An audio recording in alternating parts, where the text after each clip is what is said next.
Hello, everyone. Welcome back to Sparkle on Substack with me, Claire Venus. I'm so excited to have Kiki with me today. And we connected just a little while ago, just a few weeks ago. I've been aware of Kiki's work for a little while. And I always feel like it's like this lovely warm candle glow whenever I stumble across a workshop or one of the magazines or the website. And you know what it's like when you're kind of on your internet rounds and you see a thing. And I just really wanted to give time to meet Kiki and speak to her and see if there was any crossover in our work. And when we did that, we figured out there was, and we decided to do a little podcast together. So I'm super excited to dive into, understand more about how Kiki's idea for the magazine came about and how she runs her business. And then also we're going to have a little Substack Q&A because Kiki knows about Substack, but I think at the moment doesn't have a presence there. So it'll be super interesting. So welcome, Kiki. Welcome to Sparkle on Substack. It's so nice to have you. Oh, hello. Thanks so much for having me. And thank you for the lovely introduction. I'm glad I have my candle on in the background. Yeah, that is exactly it. I didn't even notice that. It's literally how I feel when I'm like come across your content. I'm like, oh, here we are, I've arrived. So for anyone that doesn't know Heiter, or I hope I'm saying it correctly, or Yes. your work, would you tell us a little bit about you and the magazine and how it all works? Sure. Yeah. As Claire already mentioned, my name is Kiki. Kiki is short for Katerina. I was born in Austria and married to Ben, a wonderful, wonderful British man.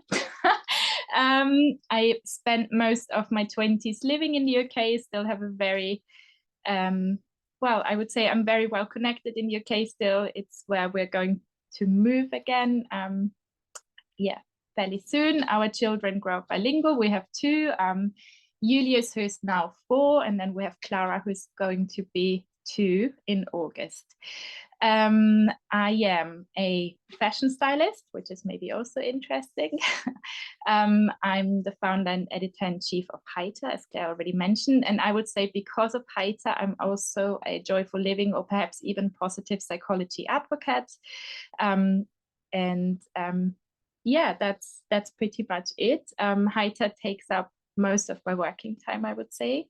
It's an independent publication. There's a heavy focus on joyful living, but also on being yourself and living according to your values. Heiter is there to inspire and guide you, but we have a very much take it or leave it approach. I really don't want anyone to think that just because it's in Heiter, that's the way to do it. It really is an inspiration. And if it works for your values, or as I said, for you as a person, then great. Yeah. So it's so beautiful to hear, and just to hear have that articulation of your life and background and where that's all come together. It really makes a lot of sense now how I'm receiving the energy of the work that you put out, because that beautiful thought around the style and the aesthetic, but also the invitation is exactly how I feel. So this is why I wanted to bring you on the podcast, because I just think you're so brilliant at it. It's so exciting. So we're gonna share screens a little bit. So if you are watching the video version, I just wanted you to get a sense of what Heiter looks like when you land on it. I think that some of you that have Substack publications will be really interested in how Kiki set this out. And if you're thinking about paid subscriptions or paid memberships on Substack, and you're still in that place of trying to work out what your Substack is, but leaning towards it being more of a magazine style, I think this will be super interesting to you to just see and to start to think about. Remember, Substack is a complete blank canvas for us. We don't have to do anything. The invite is from me always, let's stay creative and see what comes up. So I'll share my screen and then we can have a little look. I'll have to just open a little window again. So I'll do that. And then I should be able to share my screen. It's saying the Heiter Society, which I love, because obviously that rolls off the tongue and it gives give me Bridgerton vibes. Oh, okay, that comes up straight away. Yeah. Yeah, I think well, I probably clicked that's over. Yeah, I home. think I was just Yeah. having a little wander around on there yesterday. Right. So here we are at home on Heiter Magazine. Do you want to Heiter, talk us through, Kiki? yes, yeah, you can see the tagline straight away, inspiring you to live and style your life so that it feels good, or that so that it feels Heiter. Heiter, maybe that's interesting for you guys as well. It's actually a German adjective, and it means joyful or cheerful. And that's the kind of feeling I want you to have when you live your life, when you have joyful moments with your loved ones by yourself. That's also possible. And I think that's also interesting when we then talk about the Heiter community in your work, because we have a very Heiter approach when it comes to that as well. And there are a lot of small business and independent business owners amongst the Heiter community that we really want to help and support in finding Heiter with what they do. I love that word cheerful as well. We don't hear that word often enough, I don't think. Cheerful, full of cheer. I love that. It's beautiful. Yeah. I think you could probably also associate happiness with Heiter, but some people, I don't know. Well, I love the word happiness, but I've heard it from so many people already that they have a lot of expectations when it comes to that word. And I think cheerful takes it down a notch, and it's a lovely way of, well, I think Heiter is achievable and so is cheerful. So maybe that's a better choice than going for happiness straight away. Yeah. I think sometimes we're in this place of aspiration, aren't we? And that whole kind of trying to understand what we're driven by. Like if we're driven by typical metrics of success, then you can quite easily find out and quite quickly find out that those metrics don't mean anything. But if we're driven by the feeling of being cheerful, by feeling of the process of being joyful, that's a whole different thing, because that's forever, isn't it? We're not trying to get anywhere. We're just driven by a process of being cheerful or being joyful, which is one of the things I love to talk about on Substack too.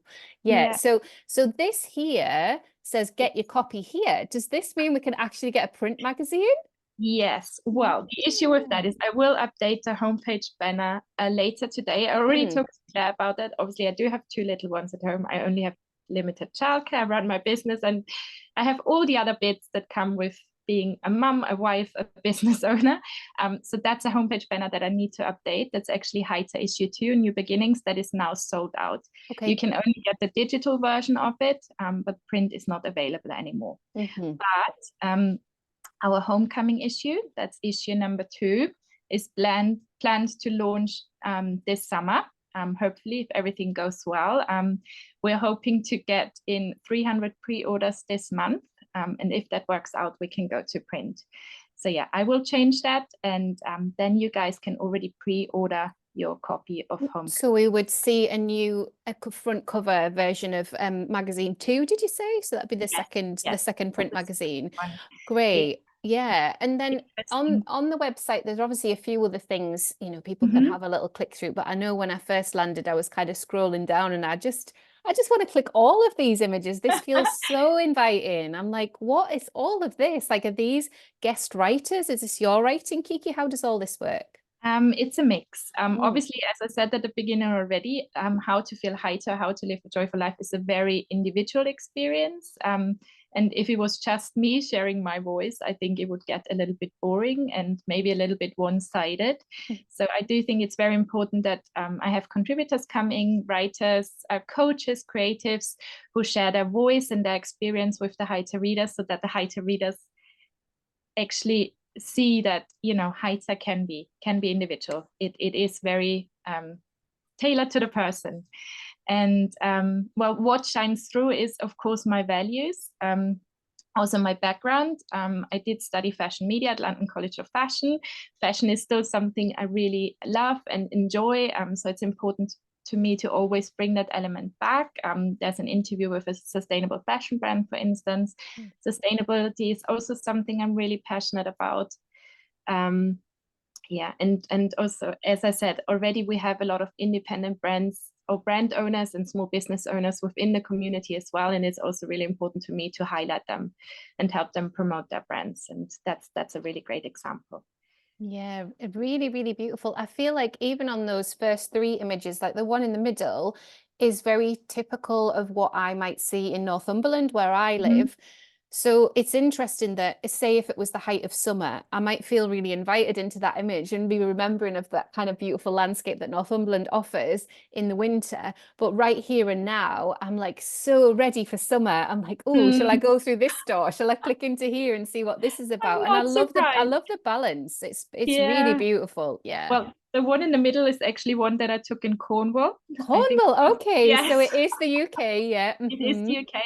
And then the one next to it on the right, that's a lovely little B&B in the north of Italy. Oh, gorgeous. Yeah. So obviously it's more Mediterranean, and yes, perfect for this time of the year.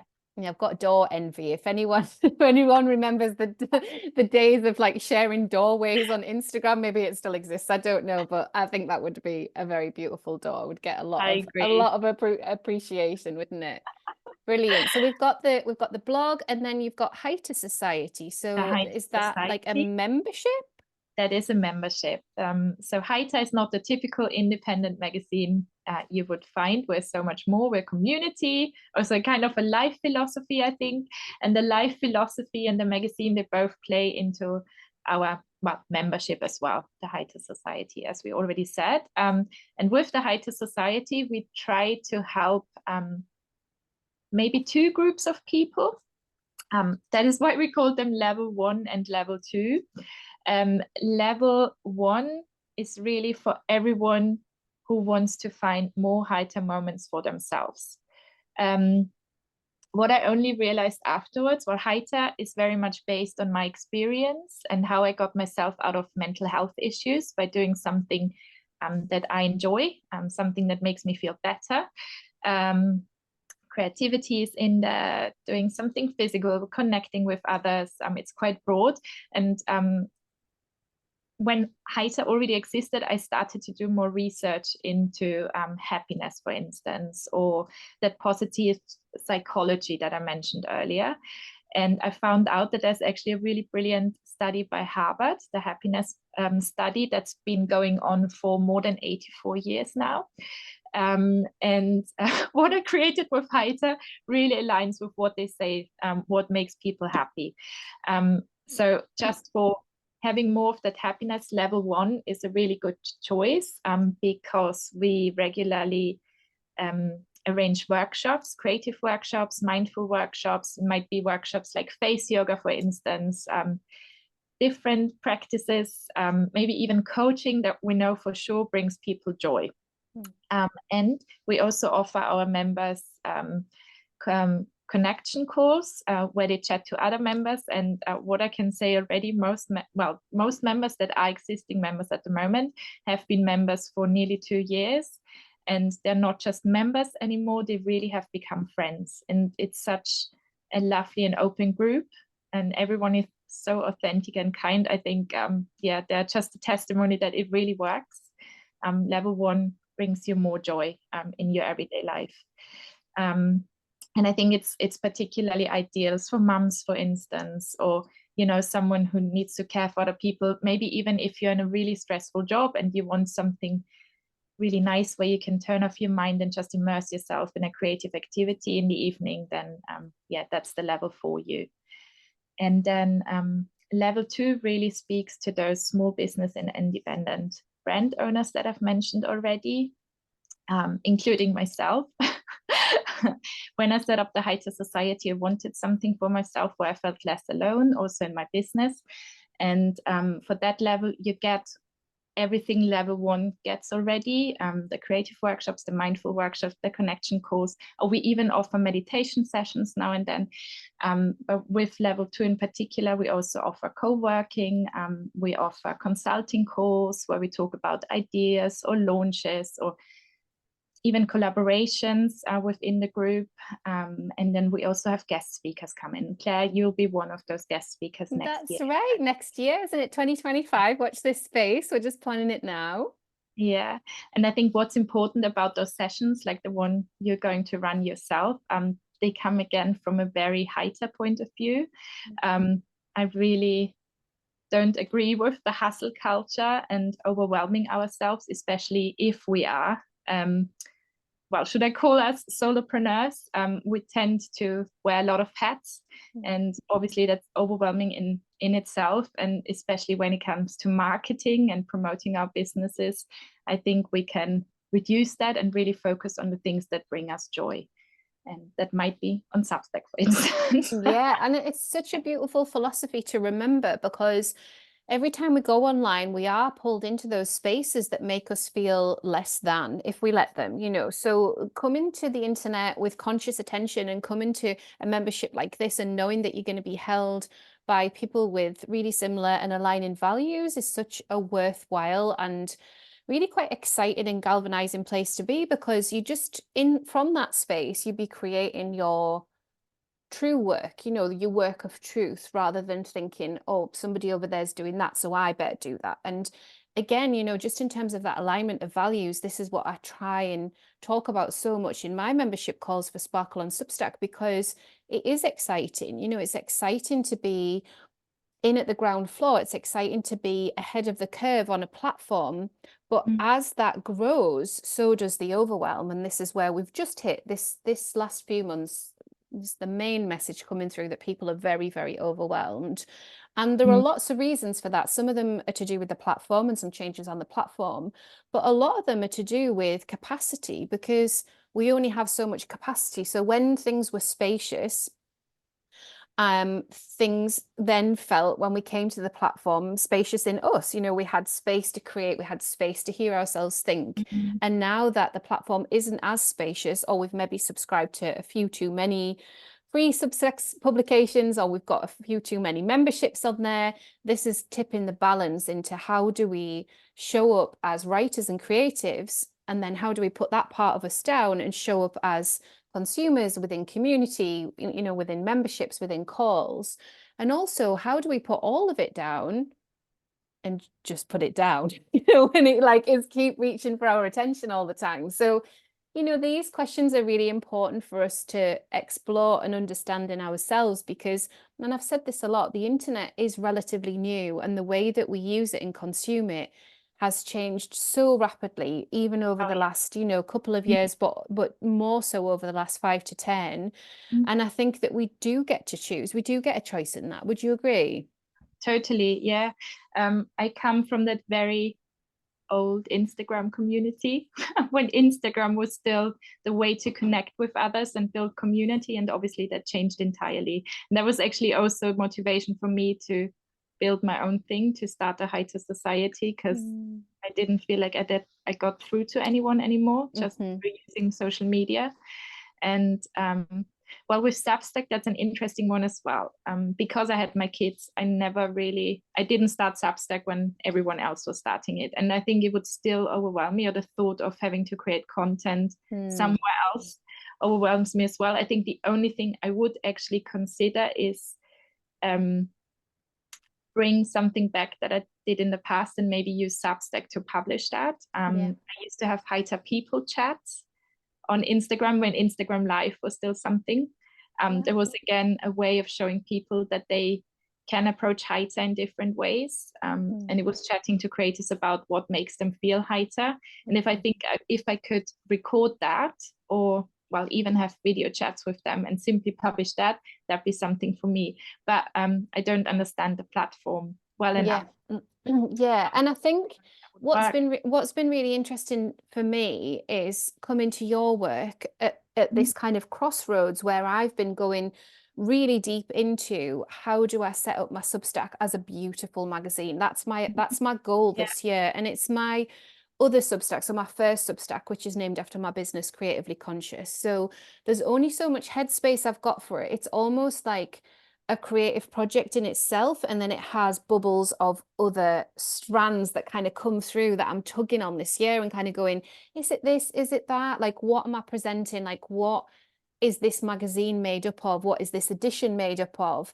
And I've been inspired really heavily by someone called Farah Storr, who is the head of UK and European partnerships. So she said just at a podcast recording last week that the UK is the fastest growing market on Substack, but she only started her job 2 years ago. So whereas you're feeling like, well, everybody's on there now, they're definitely not. What's happened is our bubble of, you know, slow-lived enthusiasts and creatives have found their way there, because the ripple effect kind of started taking over. And when I was putting out my messaging, I didn't know any other UK people. You know, it was literally me 2 years ago going, I really like this platform. I've met lots of American people on here. Like, what does everyone think? Should we get together? So there's something that's been really interesting, because Farah's got a magazine background, and there's something in magazine culture that appeals to me because it can be curated and edited. And I think Yeah. my natural tendency is to do more, mixed media, another project. Let's bring this in. Let's do guest posts. I've tried Mhm. all of that over the last 2 years, been very experimental and I've loved it. But now I want to edit and I want to kind of hone everything in on Creatively Conscious, which is kind of a magazine of our wholehearted life here in Northumberland, but also a strand called Self Seed Your Business, which is really for me about wildflower seeds and watching nature, observing what happens in nature and coming back to that place of comfort that it's all going to be okay. So you can tell I'm still not quite there with it, but what's been really lovely is to just expand as a creative and work through what I want to put out there and what's calling to me anyway. So I that's think that that's a one. lovely way of doing it. Well, because it helps you realize what actually brings what is the stuff that actually brings me joy. And I think once Mm, you figure that out, I would probably focus on that, because it's in the end it is about the stuff that comes to you easily. And I know you're a mum as well, so you probably don't have a lot of time on your hands. yeah, yeah. And Yeah. it's those strands, isn't it, that you kind of pull on. Mm, Like for the first year of my maternity leave, I ran a project called Creativity Island for Mums. And it mhm. was so refreshing to just have that. So all of my creativity was immersed in what I could do while breastfeeding, what I could do while my daughter was, playing on the floor. And so all of the creative activities from bookmaking to collage to natural dyeing with plants, they were all activities that I wove in for my well-being in this kind of very intense first year of my daughter's life. And it was beautiful. And then, of course, when it comes to an end, you kind of going, okay, what now? That was a funded project, so that it had like a natural conclusion. And then you kind Okay. of going, what now? And what kind of what flows out of that, and where do you bring it back? And I think for me, like personal creativity and that space to do some beautiful baking and not have any pressure to use that as content. Does this make sense? So I did some Mhm. bookmaking with my daughter and I did Yeah. actually snap a few photos, but it was just more to remind me that I'd circled back, and she's 3.5 now. So I hadn't done any bookmaking since that first year. And it was this beautiful moment of she's colouring with her pens, she's interested in what I'm doing, but I had enough time to make a book from start to finish. And it was just like, oh wow, I've done that again. So yeah, there are all of these personal moments of creativity, which I think in early motherhood, the intensity of those early years, we've got limited time, haven't we? And we're making these choices all the time about what we want to curate for ourselves, for our own well-being, and then what we might want to put out online to invite other people into. Does that make Yeah. sense? That makes Yeah. perfect sense, and that's very Mm. much in line with the Heiter Society again. Yeah, This yeah. And workshops are just booked in, and even myself, I need to show up for them. yes, It's a little bit forced, but I always enjoy them, and it's yes. not about taking photos of it. I'm just there and enjoying the process, and I really get so much out of them. Yeah. Yeah, just being very present, I think, isn't it? And there's that invitation for us to set that up in a way that works for us as business owners and works towards our well-being, our sense of self in the world, but also is of service to creatives and business owners as well, which is really good. So we will hop over to Substack and have a little look in a minute and talk about that. But I wanted to ask Kiki, in terms of your creative process, are there other people that you work with on the team? Do you outsource any of your website design, or how does the magazine work? How does that all come together? Yes. What programs are you using? What's the timeline like? How does it all work? All right. So to me, yeah, let me, where do I start? I have a few people who support me. Well, I know what my strengths are, and those are definitely the things I want to do myself because they bring me joy. And for me, that's very much the curating part. If we have any editorial shoots, the fashion styling, that's definitely something you would always see me do. Um, and I love storytelling, and I think storytelling is such a big one for a magazine as well. It's well, what I want with Heiter is that it's something sustainable throughout, and it also means not just the way it's produced, the paper, for instance, or that it also means the content is something that you want to have forever, that you keep on your coffee table and that you don't just throw out afterwards. So when I curate the magazine, I really make sure in the end it makes up a whole story that you want to revisit again and again and again. So those are my strengths, and I know that I can do them. But I know that graphics, for instance, I would know how to do it because, again, I studied fashion media. A big part of my studies was journalism, and I also had InDesign classes, but I don't enjoy it. I work with a design agency. They're based in London, Hondo Studios. They already did issue 1, and they're working on issue 2 at the moment. They're also the ones who did the new Heiter branding, and they've reworked the design on the website. For website small tweaks and stuff, I'm happy doing them because I also worked in e-commerce. Again, it's something I enjoy, so I don't mind doing that. But where I do need support is sub-editing. All content is in English, and my English is not bad. We speak English at home as well, because I said my husband is British, but I'm not a native speaker. So I do have a sub-editor, a freelancer who supports me with that. And then I also have a VA who does little bits for the society, for instance, if it's emailing society dates, if we need materials for specific workshops, she takes over that. We have a private Facebook community that's mainly just to exchange ideas, or again, to remind people that workshops are coming up, where my assistant, or Anne, that's her name, helps out as well. Yes. And then that only started recently, but that came out of the society. Heiter, again, is very much based on my own experience, but I'm not a therapist.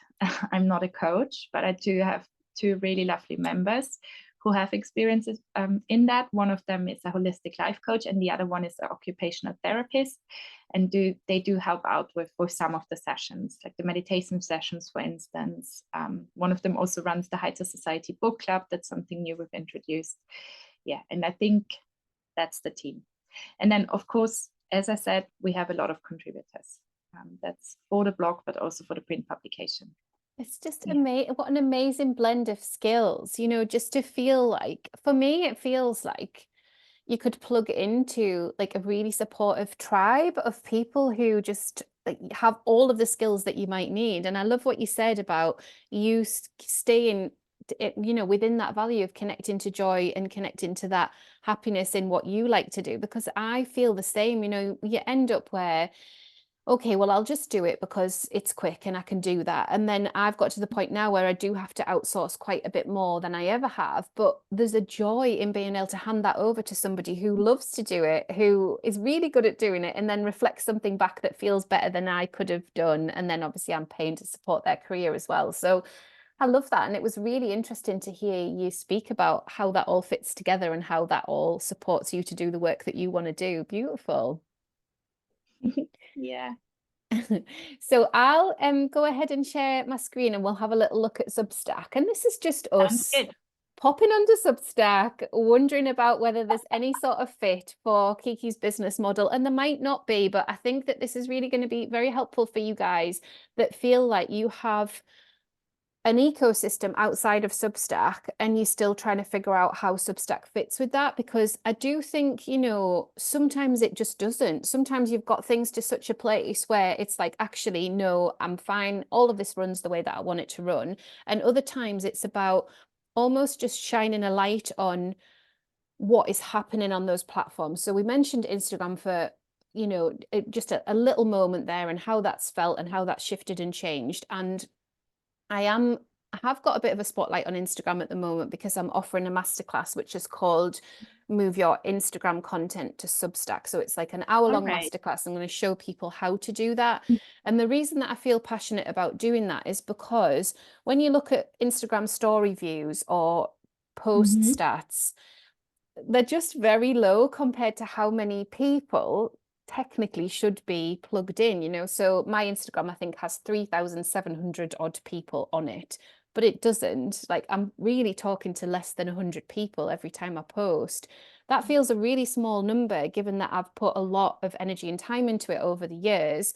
Whereas on Substack, the statistical data shows you how many people are connected, but you also feel that is way, way more. So obviously my Substack's really taken off, and I'm really excited and proud of all that work that I've put in. But I put just the same, if not more, into Instagram when I was trying to build community there. So I just want to try and show people, if they're feeling like, okay, but I'm very visual, how's that going to work? Okay, but I run this part of my business and this is really important, or I talk to these people. So that's what that's about. That's coming up. All right. Very Soon. interesting. I know. Well, That's the first time I'm thinking, maybe it is for me after.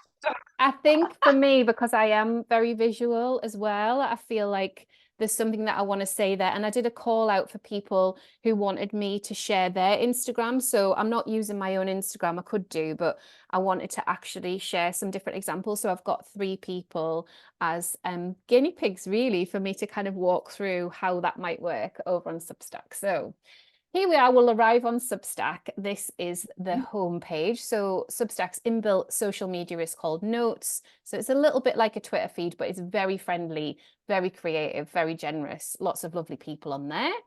And then when we go over here, this is my writer profile. So this obviously sets out who I am in the world, my writer bio, and what I want to say to people, and then my publications live under here. So I have Sparkle on Substack, which is my Substack education space, Creatively Conscious, which I mentioned is the name of my business, but also this place where I'm like, how do I set out this beautiful digital magazine for people? Like, what does that mean?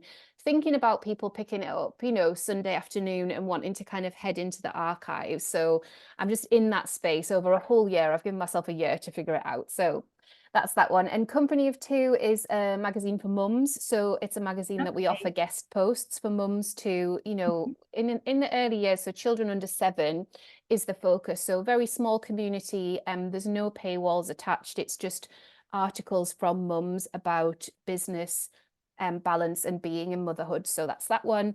And then this is a client commission that I look after that is very Northumberland specific, the place that I live. Okay. So if I head into Sparkle on Substack, I'm not sure how much time you've landed on people's Substack publications before, but this one for me is very much a platform.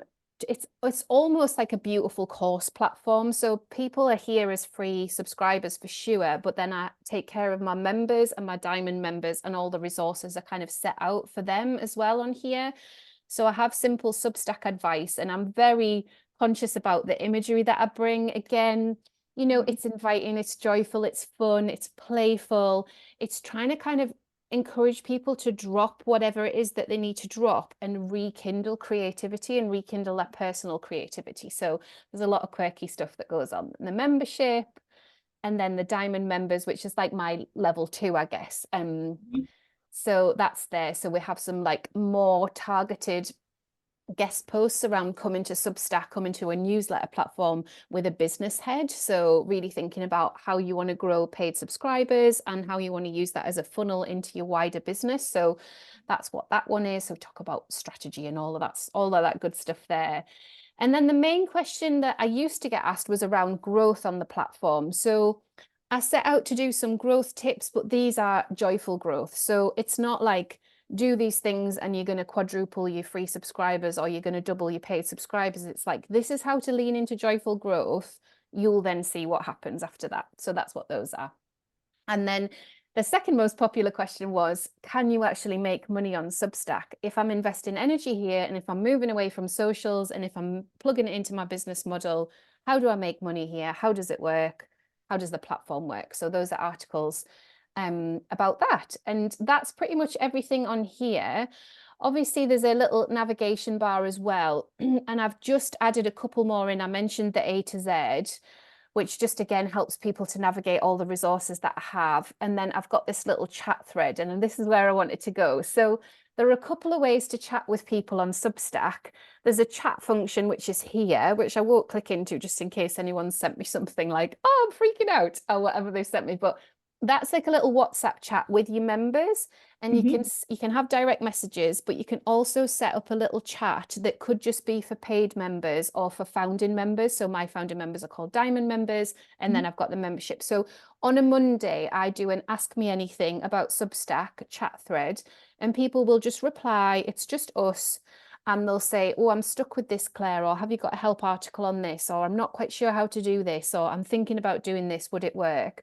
So that's that one. And then This here that I've landed on, these are post threads. So these are an invitation for people to respond in the comments.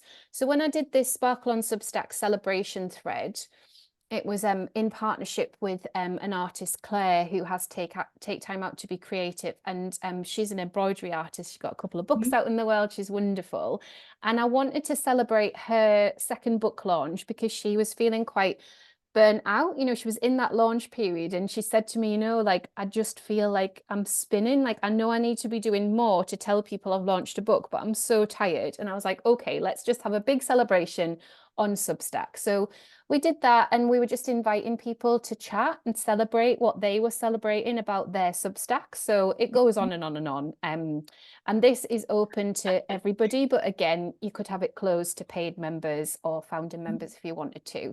But that's just there as a permanent reminder if anyone's feeling like they need that. And then this is what I'm sort of trying to do with these chat threads. If people are coming in new to the publication, which they do every day. So this is the one I've just done, which is like, okay, let's set some gentle goals. What are we thinking for the rest of the year? Let's have a chat about that. So these work really, really well for me. And again, I think because I've set that intention of joyful growth, sustainable growth, we've got time, like there's no rush, put down what you learned about social media and let's just explore together.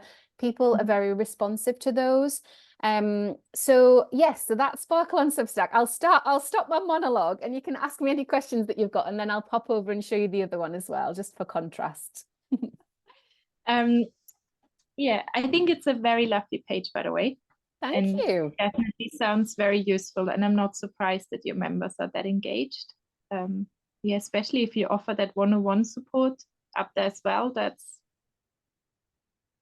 well, I don't want to say unique because I don't know how other people manage it, but yeah, it sounds like a brilliant concept. And I love that it's all in one space. But the thing that always comes to my mind when I see platforms like that, and I guess that's also because of the experiences I've made with meta platforms, for instance, is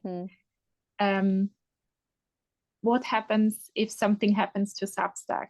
Yeah, for sure. I love my own newsletter list, and I know that I own my newsletter list, and that is why I'm a bit reluctant to upload it to Substack, for instance. What would speak for Substack and against continuing with my own lists, I guess? Yeah, I love that question. And I definitely had those questions when I started. So obviously I've immersed myself in research as to who Substack are, and the founders are very active on Notes. They'll put articles out about their intention. So their intention is a new engine for culture where we own the data. So anyone that signs up to receive emails from Sparkle on Substack, or they can turn emails off and receive in the app, I own their email address. So I would go into the dashboard, into subscribers, and I can download that list. So some other colleagues of mine grow on Substack and then download their list to that other mailing list, which they use for kind of more product sales and that sort of thing. So they're all there all the time. And that's not something that'll change. That's like the core of their business model. They take 10% of anything that we earn in membership. So that if they help us to grow and we get paid, they get paid as well. So it's always just 10%, and then obviously there's a little bit of a percentage of Stripe fees on there as well. But the idea within this new engine for culture was that we have full creative control. So there's just been an article out by the co-founder, which I'll link to in the episode and send over to you, which again just reminds us that we've been creating for Meta. You know, that's what we've been doing, whether we like it or not. Like, we have created for them, we've fed their algorithms, and they've given us a little bit in return. This completely flips it. We own the data, we own our list, we can talk to our people. Everybody receives what they sign up to receive, and that just feels so refreshing, you know, to know that that is their model and it is how it exists, and it has been, you know, they were established in 2017, but I've been there 2 years now. Okay, all right. So yeah, so I moved my MailChimp list over, which was just over 300 people, I think 350 in the autumn after I started in the spring. And I do still have a mailing list where people have signed up for like specific products from me, products and services. So if I wanted to email my one-to-one clients, for example, I still can do that outside of Substack. So that's all built on my course platform, which is also my website, which is a system called Podia. So it's really similar to like Kajabi or Teachable. And that's how I've kind of organized it. And what I've learned about, you know, speaking to lots of different business owners, we all find our way, don't we, with like how the bits fit together. And if I was starting again from fresh, I might do things differently, but that's how I set things up and it works. So I'm just like sticking with it. But yes, I can just email them if I want to. And I think that's a different type of emailing. It feels like a different type of emailing. Like if you need to email someone and remind them of something, or, you know, check in with them halfway through a course, that it's a different type of communication, isn't it, than it would be here. Okay. Then we think I use Flowdesk. Yeah, and it's so beautiful. It's so beautiful. Yeah. Yeah. I know my own branding is on there, my newsletters. They look very much like my website and like the application. Are there also functions like that on Substack? Yeah, so obviously you can design your posts. I'm trying to think of a good one to click into for you to show you. I'm just thinking if I go into this one. So this is a recent one, and the composer is very simplistic. So you can obviously centralize a quote there. And then obviously you've got some headers of different sizes that you can put in. You can bold, and then this you can put images in. So you can make these images any size. So technically you could put at the top, you know, a long thin header to introduce your post or publication, or however you wanted to do it. This one I've done, it should have actually been smaller for pulling through on the socials, but that's what I did there in Canva. And then I have these page breaks, which obviously are connected to my brand colors.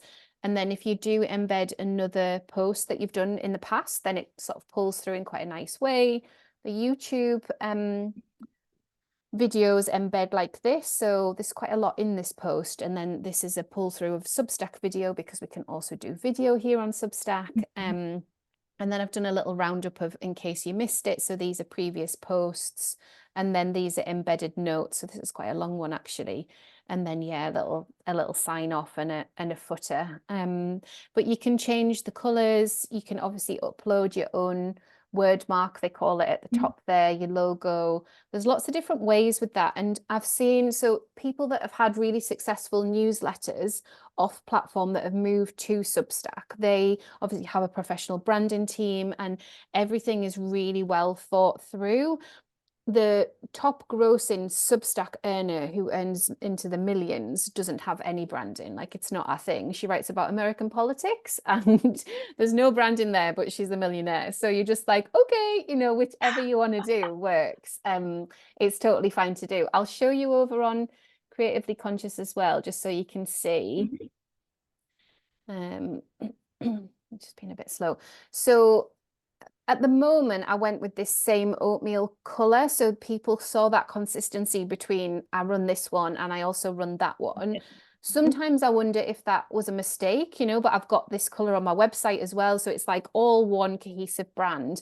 And then instead of having a logo, I have a little photo of me there. Again, because I'm trying to connect with people here. I'm trying to say, like, I'm a person and this is how I'm living my life. This is how I'm running my business. So this is me. And I haven't put a professionally designed word mark up here yet, partly because I like to encourage people that it's all okay to get round to something. You know, I might get round to it, but I might not. I might just leave it like that. So for now it's there. And then this is a pinned post, so you can pin a post to the top. So this one, it was a 6-week focus on how we can hone in to growing one online space. And I wanted to give my members and the wider community 6 weeks to just have a think about it, have a chat about it, circle back. And then as we scroll down, again, I've got a tab for membership because that felt really important for them to find their resources. I've got Self-Seed Your Business, which you mentioned. On here, there's far more kind of connection to nature, connection to magic. So it does appear on Sparkle for sure because it's me, but here I'm like, let's throw it all in, you know, like let's really like inspire people with photography and nature and magic and all that sort of stuff. Sometimes the back of the kids' heads come in, you know, just being relatable, I guess, to say I'm also doing this, I'm also a full-time mum. And then my creative projects, which is a beautiful place to spend time. For me, it goes back to that kind of Heiter concept. So they're not things that I have to do or things that I've said that I'll do for members or for any payment. These are just creative projects that I am really passionate about. And then I've got Big Dreams and Quiet Ambition guest posts. And I was going to chat to you about this. So when I first started Creatively Conscious and I was getting really excited about Substack, I really wanted to give other creatives a voice on the platform. And I love the topic of big dreams, but with a quiet ambition. So that concept of we can dream big, we can do our vision board, we can think about 5 years time, 10 years time, but what is that quiet daily ambition? Like, what are we working on each day? And like, how are we kind of, how are we moving towards some of those kind of bigger, more abstract themes? And so I did 10 of them. And then I was feeling like that work felt like quite heavy, you know, it's like time to move on, you know, you just get that sense of a creative, like, okay, 10, that's enough. And I think when I started, I thought I was going to just do them all the time, you know, so maybe I would do them once a season, or maybe I would slow it down to 2 a year, but it just cut off. It was like, okay, that's finished. And I don't know whether you've had any experience of that. I'd be super interested, because I'm just leaning into this editorial space and going, it's my space and it needs to feel good. So if I'm feeling like that's heavy, you know, it's up to me, isn't it? I'm the editor, so I can kind of chop and change and kind of work things through. So yeah, I don't know whether you've got any take on that. Yeah. What would interest me, what exactly is the reason why it feels so heavy? Is it the admin that's related to it, or is it the pitches? What Yeah, I feels think heavy? it was partly the admin and partly, so there was an energy that whenever I put a guest post out, I would get unsubscribes, and I was very new to building a mailing list at that point. And I was like, I don't want people to unsubscribe. I want people to want to read this, you know. And now I've settled into that space of understanding that unsubscribes are part of a newsletter subscription business, and they can be for all sorts of reasons, you know, from someone signing up with the wrong email to somebody just feeling like, actually, I haven't got any more capacity, whatever goes on. And I think there was this dance with, they weren't as popular as if I would write a piece from the heart, you know, and I do love to write. So I was like, okay, that's been really good to do and to profile people, but maybe I'll just have that pause and then see what else emerges in its place. So the call out that I've got in its place is for people to write on the topic of rejection with a filter of hope. So they can definitely explore the topic of rejection in depth, but it needs to resolve with hope. And so that's the recent call out I've got for guest posts. But again, I'm nervous about it. I feel nervous, you know, as an editor, as a curator. I totally get that. Well, what I have for Heiter and what I think helps contributors is I'm very upfront with what's Heiter and what isn't. I have a style guide, and I actually have keywords that I have defined, where I tell them, yes, to some extent, Heiter is definitely slow living, but Heiter is still beautiful. So I would not put something up on the blog that's not in line with the aesthetics, for instance. Or those are our, I don't call them content containers, I call them something different now, typical Heiter topics. I get very clear on them. And as well, if someone is interested in doing a guest post, then that is what they get first. And then, well, that's just from working with the blog and also the print publication over the years. Obviously, if you run a magazine, if you do a lot of copywriting, or obviously I have that background as well. So to me, consistency is really important. And when I send that out, I already know, okay, those are the standards. And then I get that back and it should be in line with the style guide or what they were initially briefed in. And well, I then also have the sub editor who reads over it again, and she also knows those are the guidelines. And if there's something that doesn't feel aligned, then she changes it. Okay. And the contributors are also aware of that. We have a sub editor and there might be changes. Photography, that's something where I would get nervous, because obviously styles are very different. They can submit something if they want, but I also say if it's not in line, then there's a chance that we'll pick something from our own archive or you know, another source image somewhere else. So that's definitely something I could recommend. From the admin point of view, that's something I struggle with a lot still regularly. I do get chased a lot, and that's something I absolutely hate. And that's sometimes even the reason why I think about stopping it all. Yeah, so you have that as well, where it's like that balance, isn't it? Yeah. Because it's my business. I wear so many hats. I cannot decide when my kids are sick or not, and sometimes they are. And when I then have people who are like, "Why is that blog post not up yet?" I get really nervous and stressed. So what I had for a while, and what I definitely want to put up again, is I have an out of office already where it says, if you want to contribute, those are the things you need to expect. I don't stick to a publishing deadline. And that's just for my own peace of mind. And it also sets boundaries, because if there's someone who really cannot work that way, then I think from the beginning it's not for them. Those are some little pointers that have helped me, and maybe they're useful for you too. For sure. I think that's super helpful. And I think, we can constantly be honing what those boundaries are and expanding what we need, can't we, as editors? So originally I set that guest invite on a Google form, and the same with Company of Two. So Company of Two was 3 questions, and I run this with a colleague, and we had this kind of debate around, well, 3 questions. And I was like, 3 questions, because I've already had this experience of curating 10 pieces, and it was a lot of work. Whereas if it's 3 questions, people can write as much as they want in response to those 3 questions, but it's less space to go off on tangents. And then actually, in terms of what we do when we present it back, it's 3 questions and 2 photos. So 1 photo of them, and then 1 photo that kind of depicted something else that they wanted to depict. And it did work for sure, but there was definitely that place in me that was like, it's enough, it's fine, like putting perfectionism down. Whereas on Creatively Conscious, like, I have that perfectionist tendency, but I like it. Like I like to come to a creative project and feel like I want to spend time in it, and I want to give it my full attention. I want to come back to it and edit. And that's the difference. I think those 2 places of kind of push-pull of like, okay, that's great and that's enough, and off it goes. And then actually I want to spend more time here, and I want it to feel joyful for the whole process. So still working on that. Yeah, that perfectionism, that reminded me of something I wasn't aware or didn't really think about with issue 1. Up until publishing issue 1, well, I did a pilot version for Heiter at the very beginning, but then I only had digital work. So obviously images were still really important, and I didn't want anything pixelated or blurry. But with the print publication, that's a notch up, and imagery has to be a certain way. So what I've also added to the style guide is those specifications, and that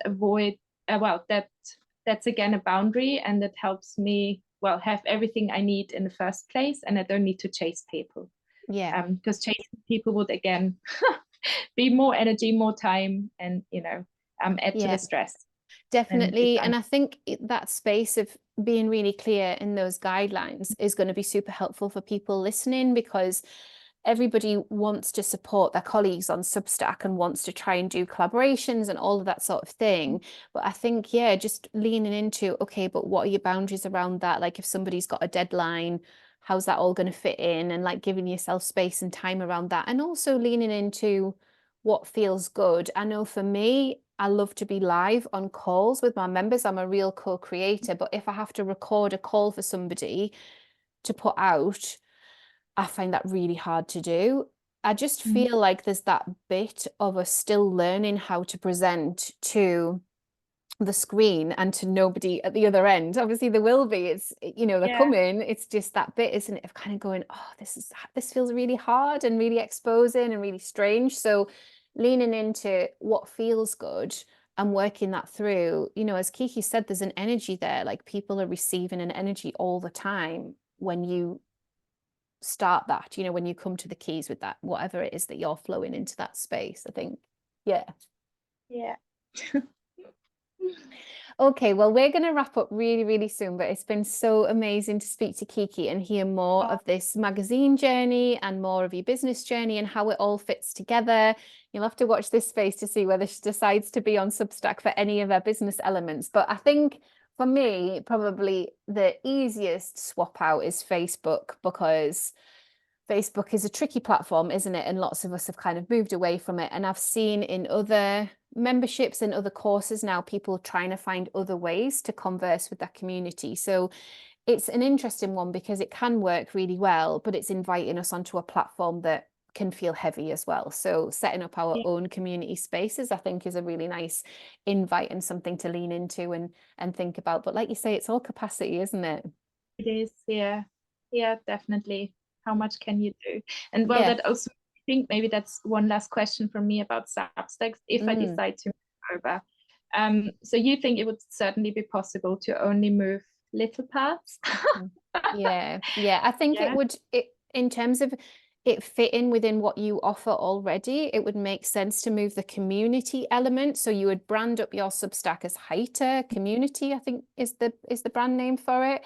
And then it would be purely community. And then whatever you set up, whatever the invite is, you would just curate the space for people to comment. And probably, given what you've said, it would be private. So it would be, you know, locked to people who pay for that community element.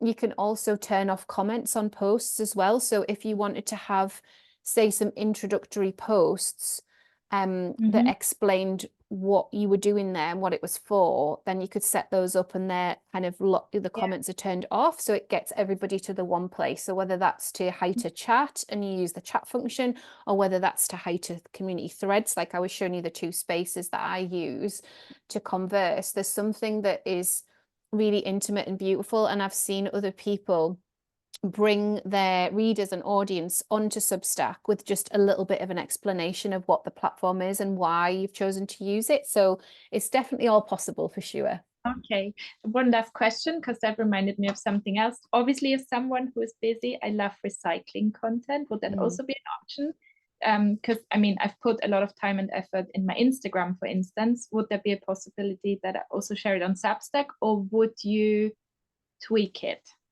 Yeah, so I'm going to go into this in the masterclass and I'll send you a copy of it anyway, Kiki, because I'd really love to just carry on this conversation. Like it's been beautiful to spend time with you. So I would really love to do that. So for me, I think when I was working with an author who didn't have a mailing list, so best-selling author, didn't have a mailing list, a new book was due out, I was trying to show her how much was already in those Instagram captions in terms of that's a lot of words, you know, so all we've got to do is just add a heading and kind of space those out. And she also takes really beautiful photos and has, you know, professional ones done and everything else. So even though it felt an overwhelming thing to think about in the first instance, she's now got a really successful Substack. So it was just about plotting and making time.